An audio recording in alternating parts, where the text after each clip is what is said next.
UMH Podcast, el campus sonoro de la Universidad Miguel Hernández.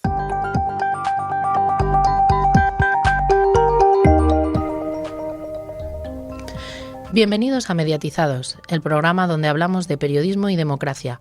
Sintoniza, cuestiona y aprende a leer el mundo con una mirada crítica. Conoce cómo el periodismo puede ayudar a defender nuestras democracias.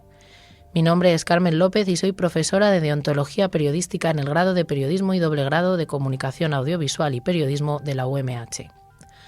Abrimos este programa condenando las guerras, en particular la que ha vuelto a traer muerte e incertidumbre a Oriente Medio.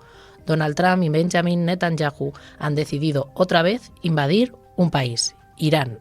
Volvemos a recordar las consignas del no a la guerra, porque más de 20 años después seguimos con dinámicas de poder que benefician a unos pocos en el mundo y que perjudican a toda la humanidad. Para que unos pocos se enriquezcan, los ciudadanos debemos sufrir consecuencias económicas, sociales y sobre todo la pérdida de vidas de civiles y soldados. ¿Hasta cuándo vamos a tener que pagar por los caprichos de unos pocos? No a la guerra, siempre y sin excepción. Y en el programa de hoy viajamos a la lejana Asia, concretamente a Japón. En la sección Franjas Invisibles conoceremos más sobre la posición geopolítica del país nipón y en Objeto Literario No Identificado hablamos de las primeras mujeres samurái.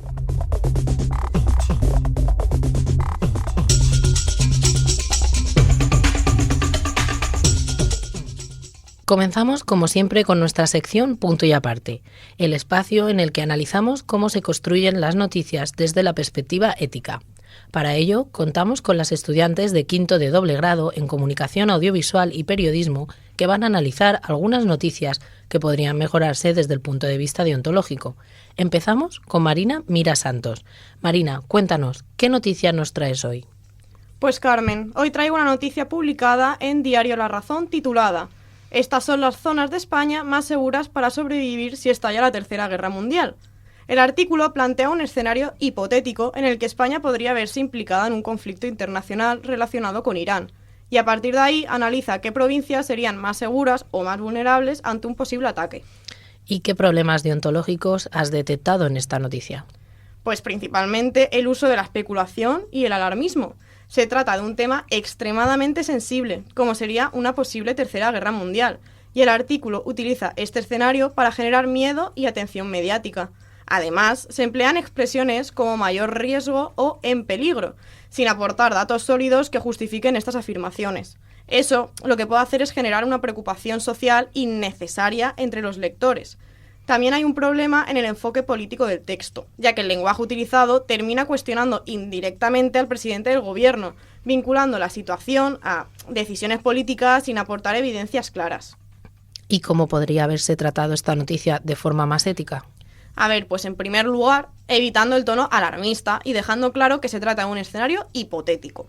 También sería importante aportar fuentes expertas o análisis rigurosos en lugar de presentar conjeturas como si fueran riesgos reales.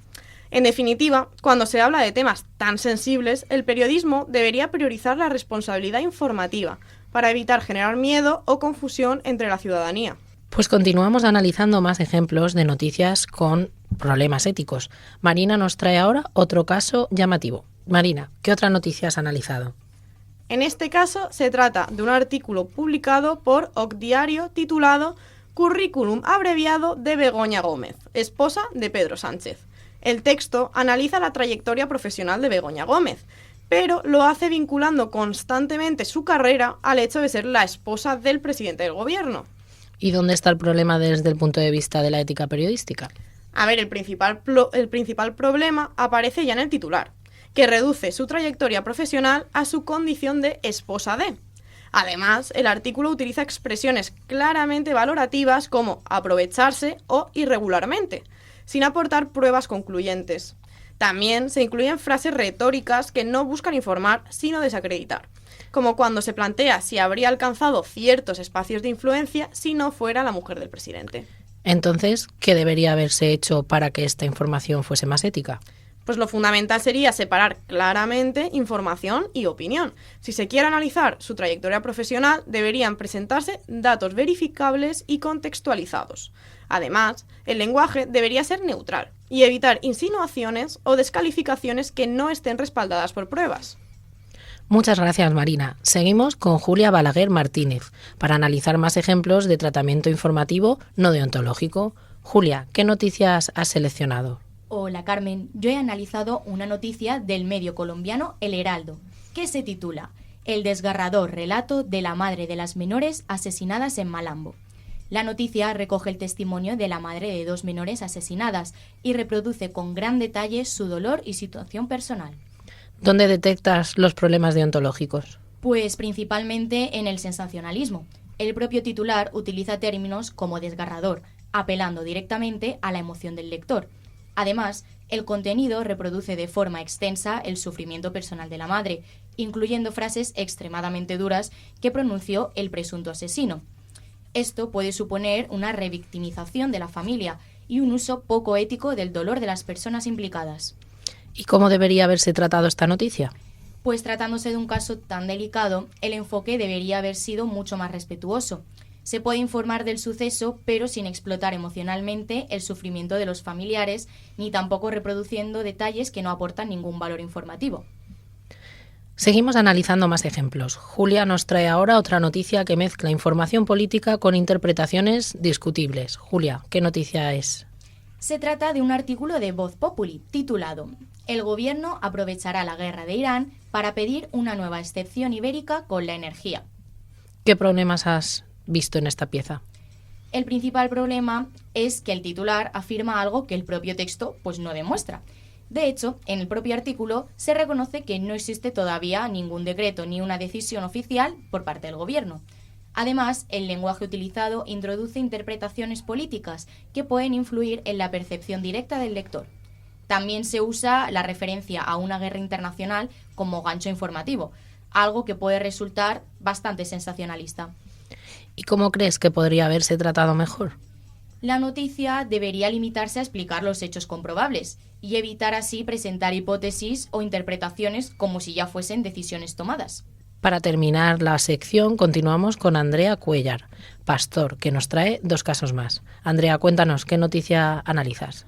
Hola, buenos días. La primera noticia es de Hoy Diario y se titula Sánchez gasta 50.000 euros en estudiar a los sin techo LGTBI para justificar ayudas exclusivas al colectivo.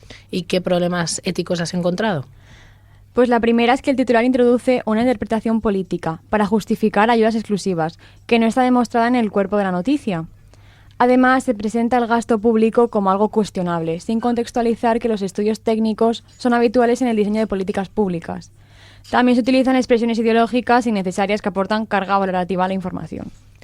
¿Y cómo crees que podría haberse informado de forma más ética? Pues básicamente explicando el estudio con datos objetivos, quién lo encarga, para qué sirve y qué problema social pretende abordar. Andrea, vamos a cerrar contigo la sección. ¿Cuál es la última noticia? La última noticia es un artículo del Confidencial, titulado Ocupas de lujo, la pesadilla de los hoteles que no pueden echar a sus huéspedes. ¿Dónde está el problema en esta noticia? Pues el titular utiliza un término muy llamativo, ocupas de lujo, que puede resultar muy sensacionalista. Además, se presenta como si fuera un problema extendido en el sector hotelero, aunque realmente se trata de casos muy, muy concretos. Esto puede llevar al lector a pensar que existe una tendencia generalizada, cuando realmente pues, no es así. ¿Y cómo se podría mejorar este enfoque? Aportando datos estadísticos, diferenciando entre casos aislados y tendencias reales, evitando titulares que generen la dimensión del problema. Pues muchas gracias, como siempre, a las 3 por venir y cerramos esta sección con nuevas noticias que siempre nos ayudan a saber que el periodismo ético es posible.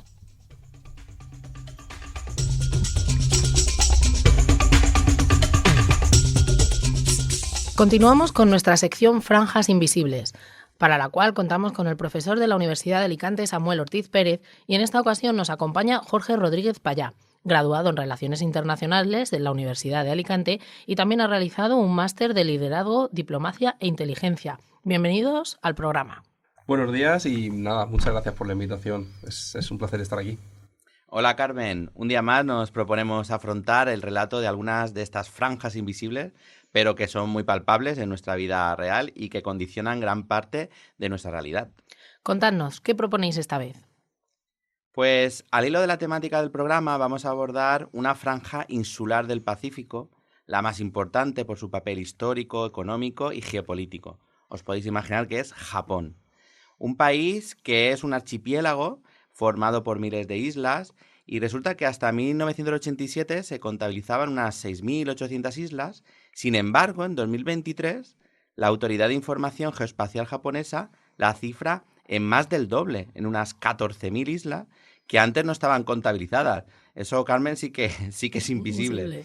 De todas ellas, las principales son 4, las más grandes.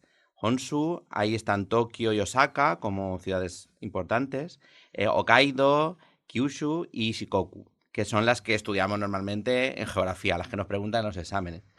Y bueno, para no parecer una enciclopedia con demasiados datos, se puede afirmar que Japón es un estado del lejano oriente, pero con características de occidente.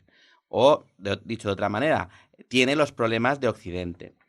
En este sentido, Japón presenta una alta densidad de población concentrada en ciudades o macrociudades con 14 millones de personas, por ejemplo en Tokio, y en Osaka, Kobe, Kioto, esa área metropolitana, tiene más de 18 millones de personas. También existe la Japón vaciada y la tasa de natalidad es bajísima, de las más bajas del mundo, que no garantiza el reemplazo generacional. Por tanto, es una sociedad que se considera envejecida. Además, por su contexto, es un país que ha mantenido restricciones a la inmigración bastante fuertes. Realmente Japón es un país que conocemos más por los dibujos de manga, de anime, por la gastronomía y demás, pero de su papel geopolítico, más bien poco. Sí, la verdad que todo el mundo recordamos, ¿no? Arale, Bola de Drag, Doraemon, que digamos, ocuparon nuestra infancia. Y así la historia de Japón en realidad pues ha tenido sus altibajos, ¿no? Pasa por momentos de aislamiento político-económico durante los siglos XVII al XIX. Luego llega a tener una época imperial, ¿no? El Japón imperial, ¿no? A finales del XIX, principios del XX, de expansión. Y ahí se llega a reconocer comunidades japonesas muy consolidadas que han tenido relevancia en la cultura, en la política y en la sociedad de países como Estados Unidos, precisamente, del que vamos a hablar hoy, pero también de otros como Perú o Brasil, entre otras, ¿no? Y su origen está en estas décadas. Por cierto, como curiosidad, la comunidad más grande japonesa fuera de Japón está en Brasil. Y ahí yo he podido vivir en alguna parte, ¿no? Y es espectacular ver experiencias fundadas por japonesas ahí tan lejos, ¿no? Por ejemplo, en la Amazonía brasileña. En los años 30 podemos todos recordar y mencionar, ¿no? La conocida alianza con el nazismo alemán e incluso de plantarle cara nada más y nada menos que a China. Ya durante la Segunda Guerra Mundial, pues Japón queda avasallada, ¿no? Y en la que le caen 2 bombas nucleares, de las cuales podemos decir que hay una curiosidad también, una mala curiosidad, que sería que hay una bomba de ellas, que es la de Hiroshima, que es de uranio, la llamada Little Boy, y la otra es una bomba nuclear de plutonio, y que es la de Nagasaki, conocida como Fat Man. Se sospecha que fue una acción experimental precisamente para valorar esas consecuencias, ¿no? Algo brutal. Creo que es difícil hacerse una idea de cómo es vivir después de estas bombas nucleares. Así que el nuevo orden mundial, que nace de esa Segunda Guerra Mundial, que ahora podríamos decir que es el viejo orden mundial, ¿no? Porque ahora están cambiando los acontecimientos, pues se establecen esas alianzas consolidadas entre Japón y Estados Unidos, con matices que se han mantenido en lo político y en lo económico principalmente. Y de hecho, por eso tenemos a Jorge, que pasó un semestre estudiando, ¿no? En Japón, de Erasmus Internacional, Movilidad Global, en la zona norte, y ha venido un poco pues para contar su experiencia y a mostrarnos esos elementos invisibles, pero que a la vez son visibles. Así que, Jorge, ¿cómo tú ves Japón con esa experiencia? ¿Cómo fue? Pues así es, tuve la suerte de poder estudiar allí y fue una experiencia más que enriquecedora y de las que voy a recordar seguro el resto de mi vida. Además, fui muy afortunado porque la universidad está en el norte de Honshu, que es la isla más grande y la que nos viene a la mente a todo el mundo cuando hablamos de Japón. Esta zona es una región más rural y me hizo ver aún más el contraste entre la imagen que nos llega del país nipón y la realidad que se vive allí, con los problemas que, pues bien, Samu, has mencionado, más propios, diríamos, de un país occidental que de lo que estamos acostumbrados a ver allí en Asia. Pues Jorge precisamente forma parte del grupo Hegemón, Más allá de las fronteras, que es un proyecto que nace en el seno del grupo de investigación de geopolítica en el que estamos y que en las publicaciones en Instagram y en la web se pueden apreciar. Estuvimos hablando que habían 13 ya publicaciones sobre diferentes noticias, datos, países, ¿no? Y consecuencias o, digamos, coyunturas geopolíticas. Y aunque todavía, digamos, de Japón no ha salido nada, sí que es cierto que esto es una previa para poder obtener una publicación de Hegemón y de explicar la coyuntura geopolítica sobre Japón. Es cierto que no tenemos muchas noticias sobre la posición de Japón en los hechos más recientes. ¿Qué política tiene Japón con respecto a lo que está haciendo Estados Unidos hoy en el mundo? ¿Cuál es su posición? Es una gran pregunta, ya que pese a la relevancia que tiene Japón en el sistema internacional como cuarta potencia económica global, parece haber adoptado un papel más secundario a la hora de pronunciarse sobre los últimos acontecimientos de relevancia mundial. Esto es porque precisamente los temas de actualidad, que son el genocidio en Gaza y la guerra entre Estados Unidos e Israel contra Irán y sus proxies, obligan a Japón a buscar un equilibrio muy difícil de conseguir. Viendo el escenario al completo de estos conflictos, los mayores actores son Irán, que tiene la llave del estrecho de Hormuz por el que pasa el 20% del petróleo mundial, Arabia Saudí, uno de los mayores productores de crudo del mundo, Estados Unidos, el mayor aliado de Japón en todos los ámbitos, e Israel, el protegido del anterior en Oriente Medio. Por su parte, Japón está condicionado por su dependencia energética de los países del Golfo. Esto ha llevado a Japón a posicionarse de parte del derecho internacional, la solución de los dos estados en Palestina y el alto al fuego en Irán, para solventar las diferencias por la vía diplomática. La estabilidad de la región es clave para evitar una crisis energética que afecte gravemente a la economía japonesa. Por tanto, la postura oficial de Japón, en pocas palabras, es que no se moja para no descontentar ni a los países que le venden petróleo ni a Estados Unidos por ser su aliado. ¿Esa alianza Estados Unidos-Japón ha sido tan importante? La verdad es que sí, porque no podemos hablar de la geopolítica del país asiático sin hablar de la importancia que tiene para el americano y al revés. Su relación se remonta a 1853, cuando Estados Unidos obligó a Japón a abrirse al resto del mundo después de 2 siglos de aislamiento.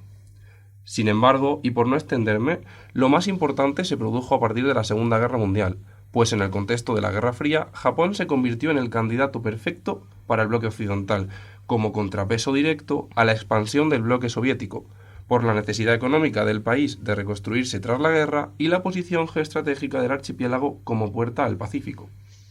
A cambio, el país norteamericano se convertía en su protector e inversor, y nacía así una relación simbiótica que mantienen hasta nuestros días, siendo sus dos principales pilares la cooperación económica y la cooperación en materia de defensa.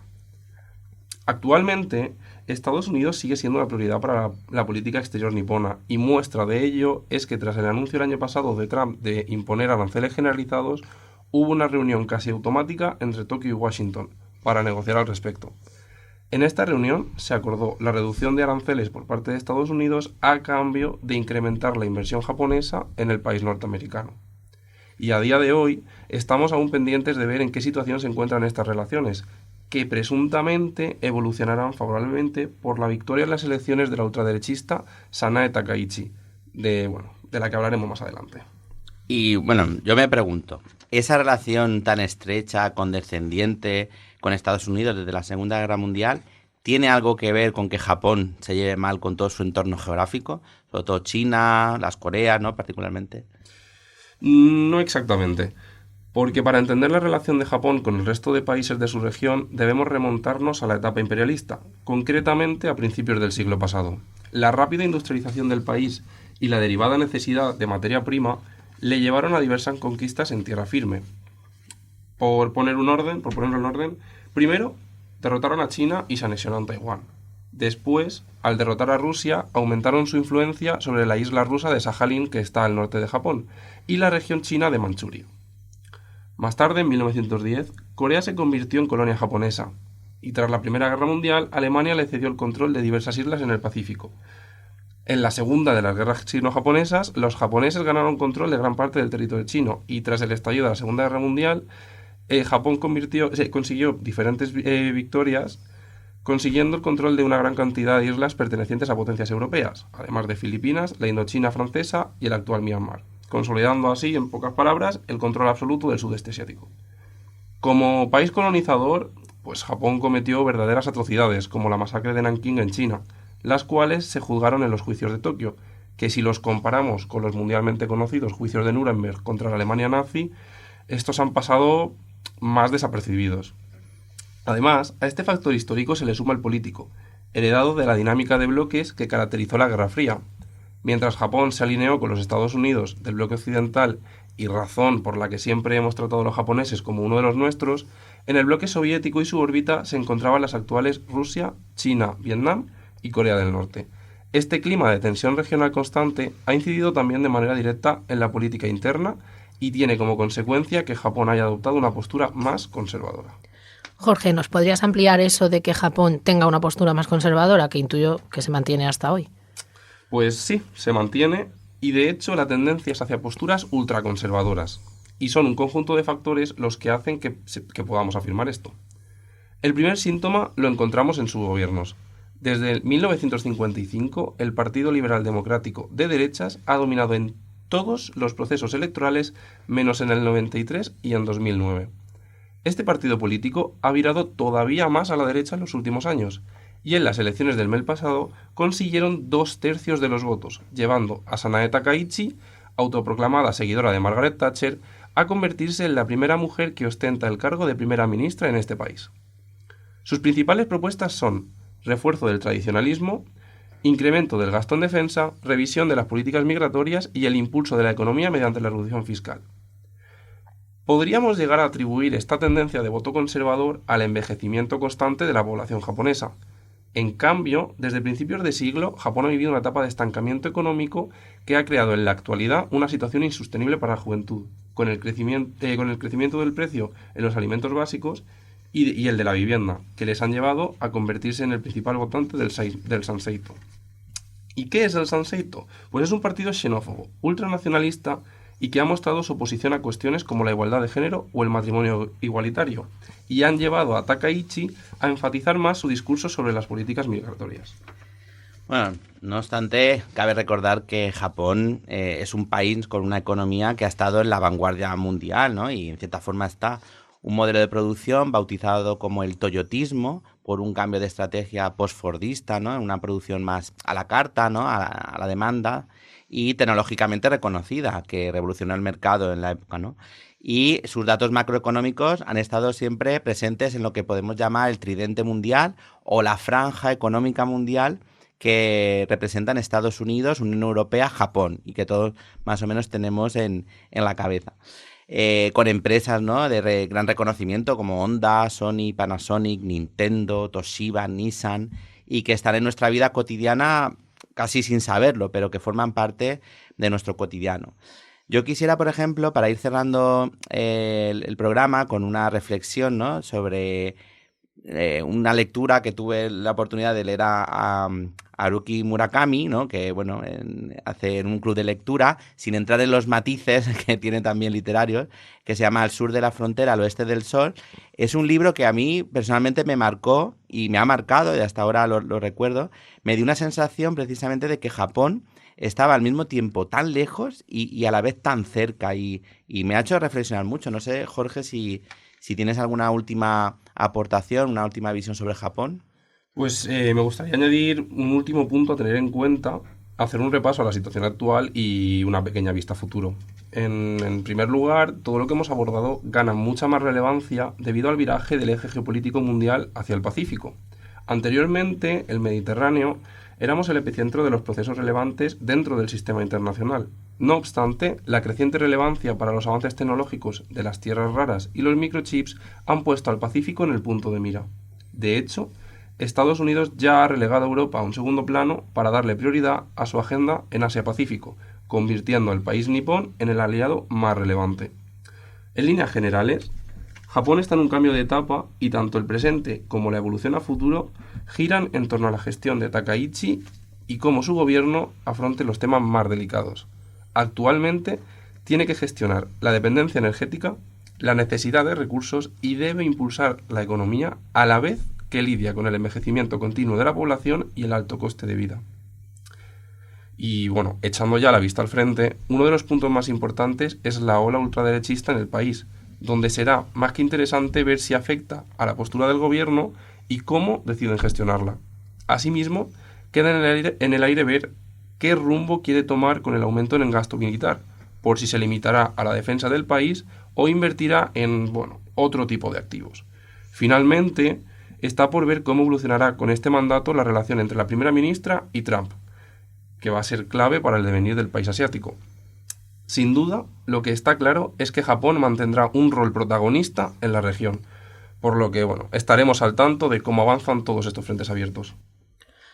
Pues ha sido un placer tenerlos a los dos y adentrarnos un poco más en la geopolítica de Japón, en su economía, en sus alianzas. Así que muchas gracias por este momento de radio y acercarle a nuestros oyentes el país nipón. Muchas gracias a Mediatizados por seguir mostrando estas franjas invisibles y recordamos que no es solamente importante lo que vemos, sino quién se apodera de ello. Muchas gracias por este espacio y hasta la próxima.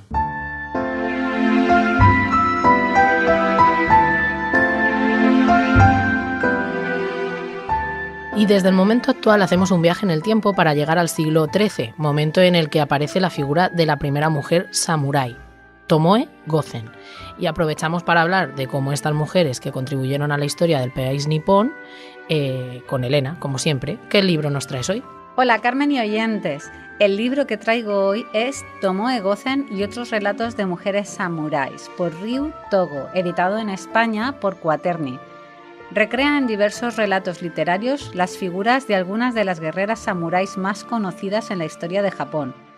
Primero Tomoe Gozen, que da título al libro y es la leyenda más potente que se ha transmitido a través de los siglos, con la primera referencia a ella en el siglo XIII, pero también Tsuru, que lideró a 36 doncellas en una feroz batalla defendiendo el castillo de Tsuneyama. Tazu, arquera que se enfrentó con valentía a las tropas que asediaban el castillo de Hikuma, entre otras. Entonces, Elena, ¿son relatos literarios o son crónicas de lo sucedido? Es una recreación histórica. Su autor se caracteriza especialmente por el rigor histórico que aplica a sus obras, pero cuando lo lees, pues hay diálogos, descripciones, una serie de datos que no han llegado a nuestros días. Basándose en la historia, ha creado unos relatos literarios. ¿Sería algo así como el Santiago Posteguillo de la literatura japonesa? Sí, algo así. Pero en este caso, al ser relatos, la lectura será algo más ligera que una novela histórica. Sí, y también tiene el valor de que se está recuperando, aunque sean parte de manera ficcional, figuras femeninas que han contribuido a la historia de Japón y que lucharon en un momento muy difícil, siguiendo una serie de normas no escritas que las hacían incluso dar su vida por la causa. Las mujeres de las familias samuráis de alto rango recibían una educación y formación temprana, no solo en artes domésticas. Desde los 6 años estudiaban caligrafía, poesía, y también era obligatorio el entrenamiento físico y espiritual en el manejo de armas. Las mujeres especialmente eran formadas en la naginata, que es una lanza con una hoja curva al final, y también tenían una daga que se llamaba kaiken. Al alcanzar la edad adulta, toda mujer de alta casta recibía una de estas dagas kaiken que debía llevar siempre oculta en la manga o en el obi, que es la faja del kimono. El uso más solemne del kaiken era el suicidio para evitar la deshonra de la captura, la violación o la esclavitud.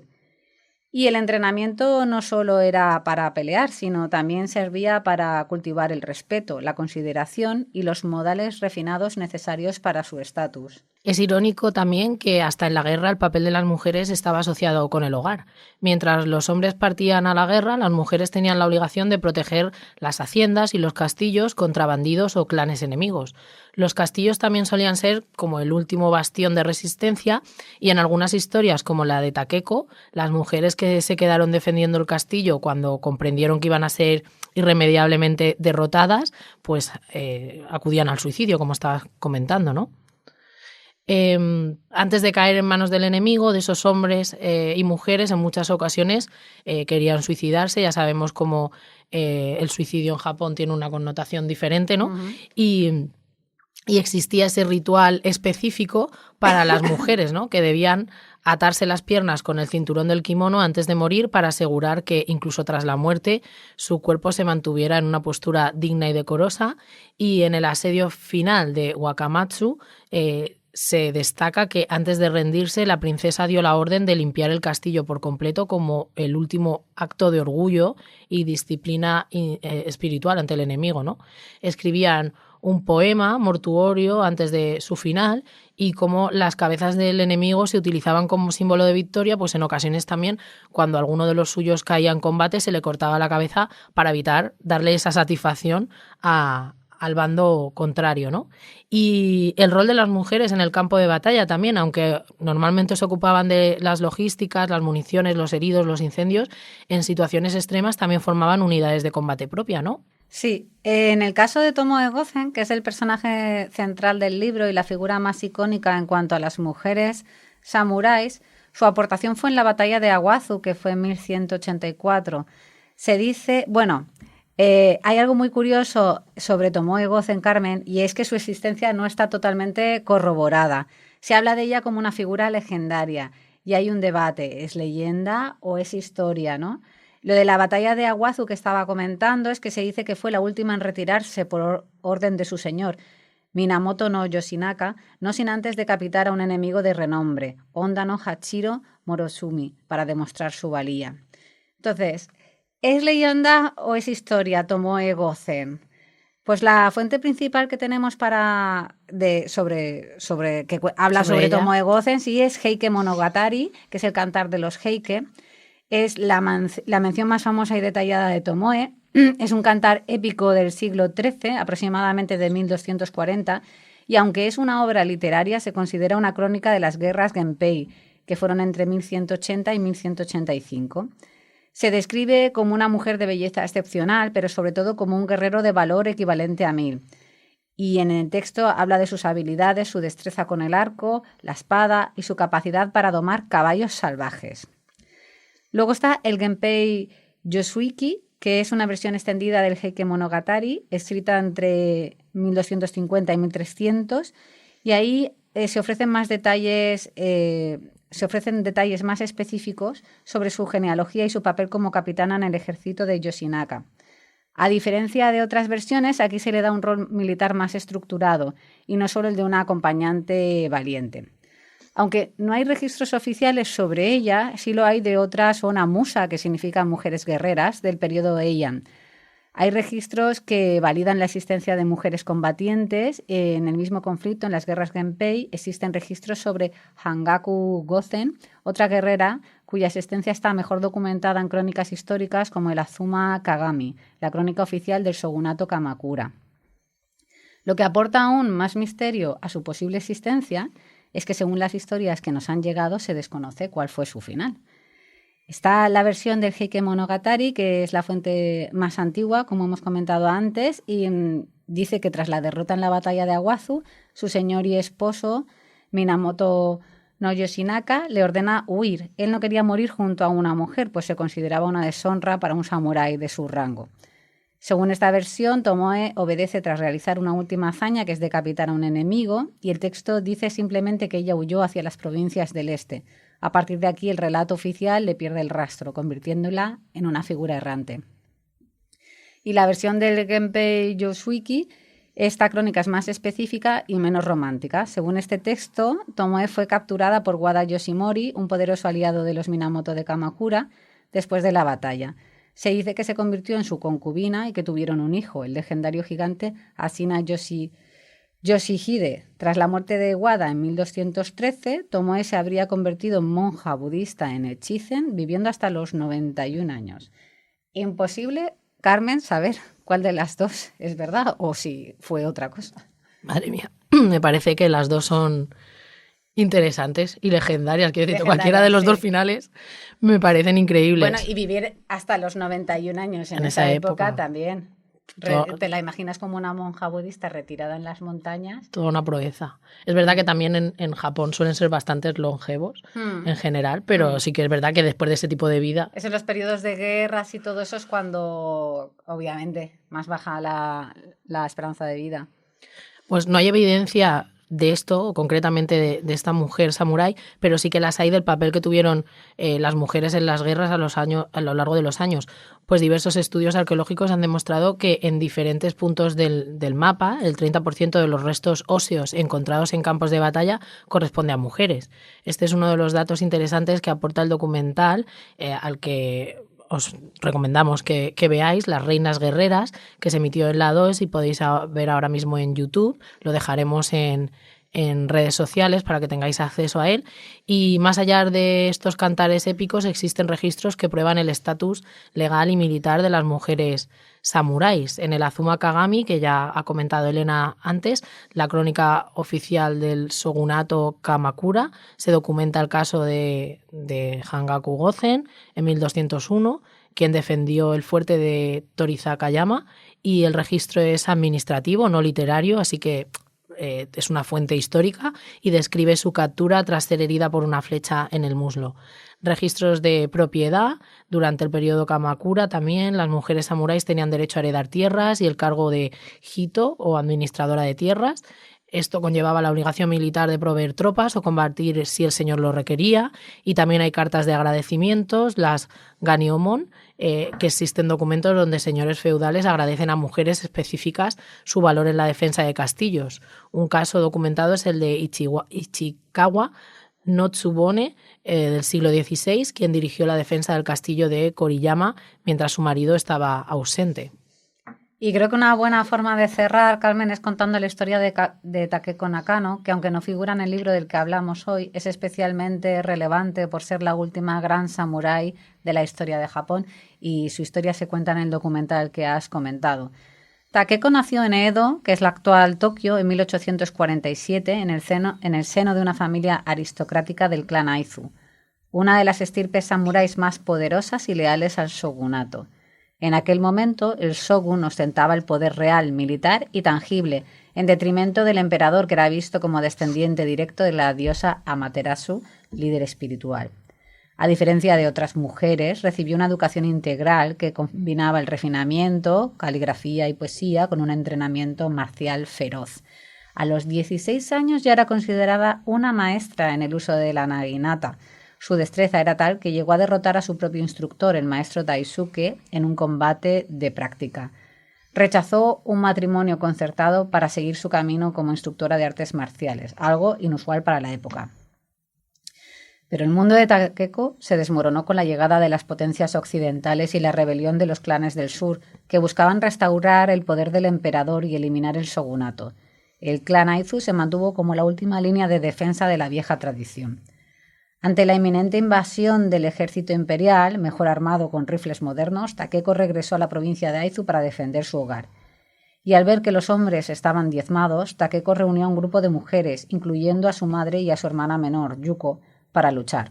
Aunque inicialmente el mando militar masculino se mostró reticente, su determinación las llevó al frente. Takeko no se limitó a tareas de retaguardia, organizó una unidad de combate independiente de unas 20-30 mujeres, y antes de la batalla las mujeres realizaron sus ritos mortuorios, escribieron poemas de despedida y se cortaron el cabello, simbolizando que ya no eran solo mujeres de casa, sino guerreros samuráis listos para morir.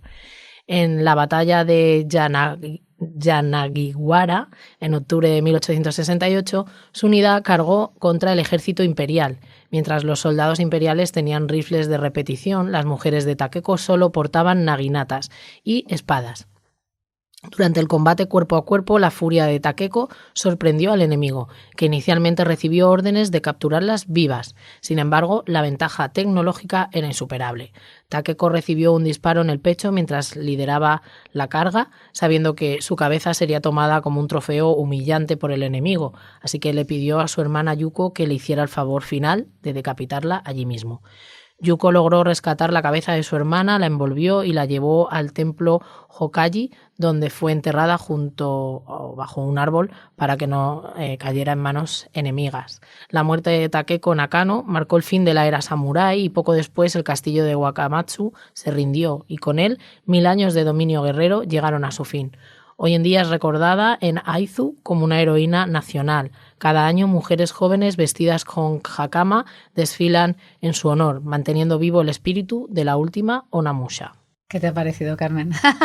Pues son unas historias increíbles dentro además de el desconocimiento que tenemos de Japón y de toda esa cultura tan especial que tienen y que creo que... Bueno, a ver, y que esto es historia de Japón, entonces es más difícil el acceso, pero bueno, yo creo que a muchas de las personas que oigan el programa les puede interesar porque los samuráis, ¿no? Siempre ha sido un tema como muy lírico, muy chulo, a la gente les suele interesar y yo creo que saber que ha habido dentro de la historia de Japón mujeres que han hecho funciones similares a las de los hombres es muy interesante y recuperar todas estas historias para explicar realmente cuál ha sido el papel y qué parte se ha contado y qué parte no se ha contado tanto, ¿no? Es muy importante. Y aparte que es lo que te digo, desde el mundo occidental siempre podemos conocer un poco de la historia de Alemania, de Estados Unidos, de Inglaterra, te puede sonar, pero es que de Asia no tenemos ningún contexto histórico, ningún contexto cultural más allá de lo poco que nos pueda llegar. Pues lo tenemos apuntado dentro de las misiones del programa, Carmen. Sí, hablar más de Asia. Ampliar. Porque es muy interesante. Sí, y no solo, incluso podemos ver o contrastar cómo las mujeres tenían un papel en la guerra que en esa época, en el siglo XIII, aquí en Occidente, en Europa, pocas mujeres podemos encontrar que... Tendríamos que investigarlo. Tendríamos que investigarlo y podemos hacer un programa sobre ello. Así que, bueno... a mí me ha encantado, eso, como siempre son píldoras que dejamos a la audiencia, recomendar por supuesto el libro que nos traes hoy, el libro de Tomoe Gozen y otros relatos de mujeres samuráis y bueno, como siempre seguir a Elena Vicente Sevilla en sus redes sociales, apuntaros a su newsletter donde siempre podéis encontrar nuevas obras, nuevas recomendaciones y un debate literario de calidad. Así que gracias Elena, hasta el próximo programa. Gracias a ti.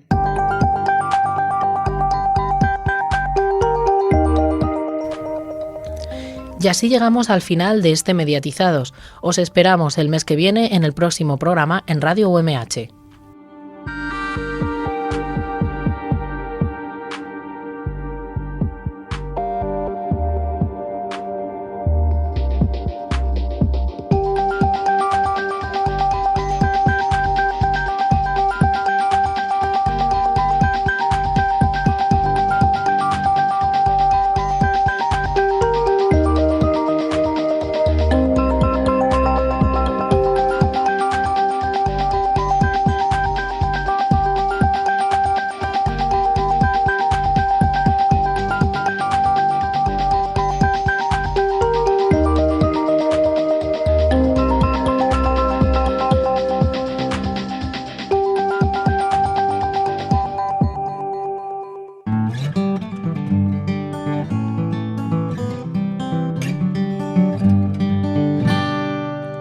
UMH Podcast, el campus sonoro de la Universidad Miguel Hernández.